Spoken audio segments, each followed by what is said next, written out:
কুমিল্লার ১৪ গ্রামে ঢাকা চট্টগ্রাম মহাসড়কে যাত্রীবাহী রিল্যাক্স পরিবহনের একটি এসি বাস নিয়ন্ত্রণ হারিয়ে খাদে পড়ে যায়। এতে ঘটনাস্থলে ৫ যাত্রী নিহত এবং ১৫ যাত্রী আহত হয়েছেন।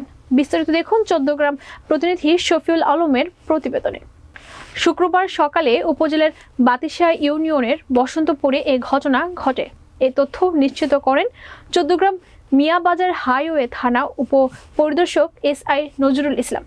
নিহতদের মধ্যে দুজনের পরিচয় পাওয়া যায়। তারা হলেন কক্সবাজারের টেকনাফের মতিউর রহমানের ছেলে মোহাম্মদ হোসেন এবং চট্টগ্রামের বাঁশখালীর বাহারছড়া গ্রামের নুরুল আবছারের ছেলে বদরুল হাসান রিয়াদ।